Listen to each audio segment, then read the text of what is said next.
I've 38-year-old male, been seeing this woman, 35-year-old female, for a few months. She has 3 kids, 8, 10, 15, and I have none by choice. But I would love to be a stepdad one day. I am the oldest of 4 boys, and my youngest brother is 18 years younger than me. I have been around kids since I was 6 years old. My brothers have a combined 6 kids now. This comes into play later. We have been doing great for the duration of our relationship. No arguments or anything. We have been doing family activities together. Everything has been great. So we are at dinner Friday night, and there is a table of 8 adults and 1 baby. The baby, 1.5, 2 years old, is just relentlessly screaming bloody murder for like 15 minutes straight. All gas, no brakes. The parents are acting like nothing is going on, completely ignoring it. I say to her, this may be an unpopular opinion, but I think one of the parents should take their baby to the restroom or outside until they calm down. It's kinda inconsiderate of everyone else around them. This sparked something in her soul and she absolutely lost it. Told me, if you really feel that way, that just makes you a horrible human being, and that I was a male Karen for even thinking that. She blames the whole issue on me, not having kids and not knowing what it's like and all, etc. If you knew it could possibly offend me, then why even say it? And that she now can't trust me because I might say something out of line to her kids or parents. We finished up and I took her home, where we sat in the driveway and talked some more. I explained that I have been around kids my entire life, and even though I don't have any of my own, I absolutely know what it's like. I've had to take my youngest brother outside for the same reason multiple times growing up. If I'm at dinner with my family and one of my nieces or nephews start losing it, I am the one that takes them out, so mom and dad can have a break. That I was just expressing my opinion, and it wasn't a big deal if she didn't agree, because it would never come into play with her kids' ages. She refuses to let it go and stays livid, continues saying mean stuff, until I asked her to get out and drove home. Gutted. Am I the idiot? Update. Yes, I did break it off. We had 0 communication until Sunday, when I called her and officially ended it. She just said, "Seriously?" and hung up. Lowell L. I came here for some validation because she really did start to make me feel like I was an idiot for thinking this way. I just wanted to make sure. The restaurant was what I would call upscale Mexican. Not your average Casa Mexicana, but not some fine dining joint either. She has been a single mom for around 5 years. To those of you saying there must be more to the story, there's not. We've never had a fight. She has introduced me to her kids and they really like me, invites me over for dinner and game nights. Everything was going really well. This was a curveball out of the blue. Completely blindsided. I did play a large role in raising my siblings, as my mom was also a single parent who worked full-time. I never claimed that I know exactly what it's like to have kids. I said that I played a large part in raising my siblings and am currently very much involved with my niece's nephews, so I have some idea what it's like. How would I react on an airplane? This is hilarious to me. I've been through screaming babies on airplanes probably half a dozen times. Obviously, there's nowhere to go on an airplane. I'm proactive and bring noise-canceling headphones on every flight. Now, here are the comments. Comment 1. It could be a sensitive topic for her. She may feel stressed out, like she doesn't have help and that it's hard for her. Which I totally get, but ultimately, you're not wrong. It is inconsiderate to just let your child sit and scream and disrupt other people. So I say, not the idiot. Comment 2. She was defensive because she was a Karen that let her kids wail for the entire meal when they were young. It's basic etiquette to take kids outside to settle them down when they start screaming. Comment 3. Not the idiot at all. I always took kids or grandkids outside on the very rare occasions that they were acting up in public. It's just basic manners, MO. No one wants to listen to a screaming kid. Ever. Now, for the next story. For background, I'm 28-year-old female and I had an extramarital affair. My husband and I were having some issues. He was unfaithful and we were not living in the same house. I was angry at him and just felt completely numb and betrayed. Then one day, I met a man who was 26 years old. He was nice and really funny. Let's call him Corin. We went out for drinks and one thing led to another and we had a one-night stand and we had the most disappointing sex ever. I felt even worse. I meant to go to the pharmacy and get the morning after pill but couldn't, as I found out my grandmother was in the hospital. Then I eventually forgot about the whole thing. Fast forward 3.5 months, my husband and I started to work things out in therapy. I told him about the affair, and we moved on. Our marriage had been stronger and happier. We were enjoying raising our son, and then I found out I was pregnant. The timing coincides with my affair with Corin. I contacted him and notified him after I told my husband. He gave me $500 to have an abortion and gave me a bunch of research about having children by different fathers and scheduled an appointment at the clinic. He said he wasn't ready to be a father and to get rid of it. My husband, being the great guy that he is, supported me in whatever I wanted to do and offered to raise the baby. I couldn't bring myself to have an abortion and kept the baby. He had blocked me on all platforms and I never knew where he lived. I kept all the communication saved. Now my daughter is 2 years old. I bumped into him at the grocery store. He saw my daughter and now he wants contact. He said that the baby looks like him and is very upset that she exists. I haven't confirmed or denied anything. I have been silent. I feel like such an idiot. Edit. I wanted to give more context. My husband and I were not living in the same home for 2 months before the affair. We were essentially separated. I also want to clarify that I do not want child support. I have never wanted, and I don't need it. I never lied to my husband about the affair, and I tried to do the right thing and notified Corin. We met, went for coffee, and he took $500 for the abortion. He made the appointment and mentioned how he didn't want to be a father, and he didn't want his family to find out about a child out of wedlock. At this point, I had known the sex of the baby and told him. He sent me several texts and voicemails telling me I needed to terminate. I went to the appointment and I couldn't bring myself to end my baby's life. I essentially ran out.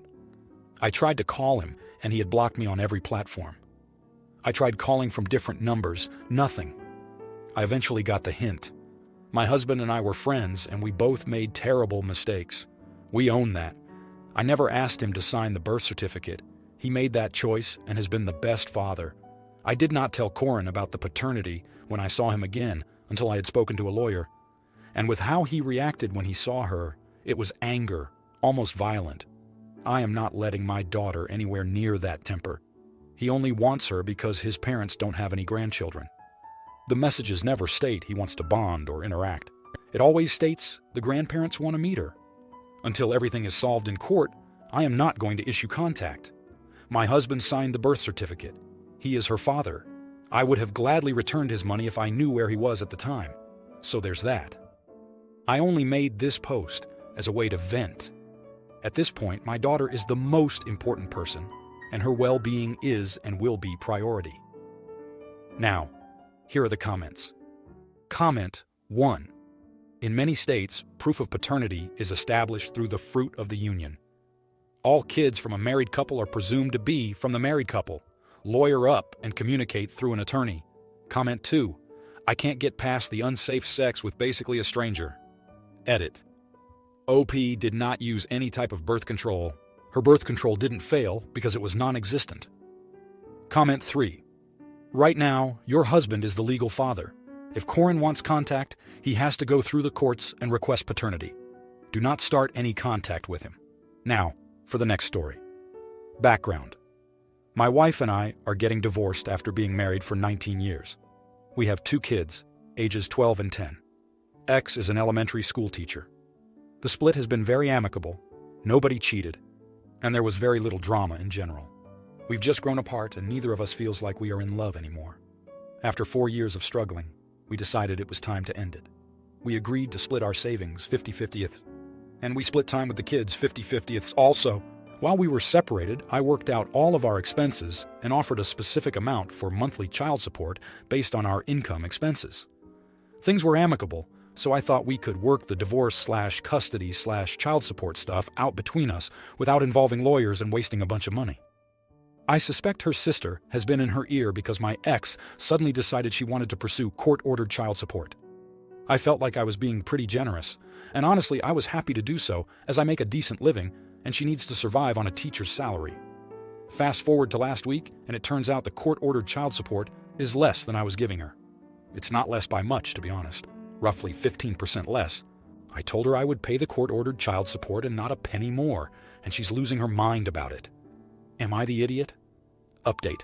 I appreciate and understand everyone's concern for my kids. They are the most important thing here by a long shot.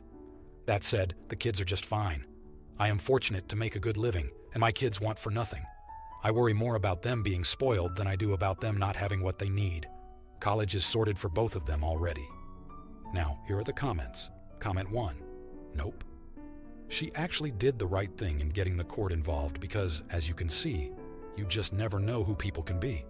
Unfortunately for her, good for you, it backfired on her.